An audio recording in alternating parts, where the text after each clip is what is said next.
Let's look at a few more properties of logarithms. Matter of fact, we're going to derive these. The first property is going to be if we have the log base a of the number 1. We're going to see what does this equal. If you use your definition of a logarithm and go into exponential power, that's going to say a to some power equals 1. Well, a to what power equals 1? Any number to the 0 power is always equal to 1. This second one, if we have log base a of the number a, if we want to know what that's equal to, again, use your definition and go to exponential form, and that will say a to some power is going to equal a. What does that power have to be? That has to be 1. Or looking at the third one, if you have log base a of a to the x power, and you want to know what that's equal to, if we think back to our exponential form, that's a to some power has to equal a to the x. The bases match, therefore what we're looking for has to be the x. So these first three don't really need to be memorized, but you're going to use them a lot. If you have the log of the number 1, it does not matter what the base is. The answer is always 0. If your base matches the number you're taking the log of, the answer is 1. Or if your base matches the number you're taking the log of and there's an exponent, your answer is just the exponent. Likewise, if you have a raised to the log base a of x, your answer there is also going to be x. Now, where you're going to see these is not individually, but let's look at the problem if we have the log base a of the square root of a to the 5th, b to the 8th, over a to the 2nd, b to the 5th. Well, before we start the properties, let's clean that up. That's going to be log base a of the square root. If we cancel out our a's, we have a to the 3rd on top. If we cancel out the b's, we have b to the 3rd on top, so that's over 1, or just log base a of the square root of a cubed b cubed. Now let's rewrite that radical as an exponent. We'll have a to the 3rd, b to the 3rd, raised to the 1/2, or just log base a of a to the 3/2, b to the 3/2. Now we use the properties we learned about previously. We notice that we have a quotient or a product here.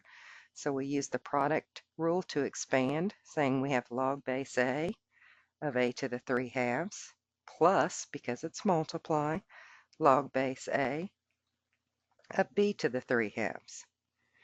Using the power rule, we can pull the powers down, and we'll have 3/2 times log base a of a plus 3/2 times log base a of b. You've done everything correctly, but that's not what the answer is going to be. And that's because we're going to look at the property where we have the number or the base matching the number next to it. The answer is either going to be the exponent, or we can think of if we have the log with the base matches the number next to it as 1. This is really just 3/2 times 1, or a plain old 3/2 plus 3/2 log base a of b. Another rule we have, or another property we have, is called the change of base formula.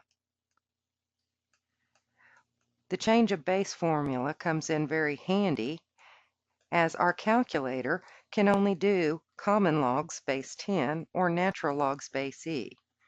The change of base formula says if you have the log with a base of a number and you don't like the base of the number, you can change that base to the log with a new base of the old number divided by log with the same new base of the old base. You can also use natural logs here.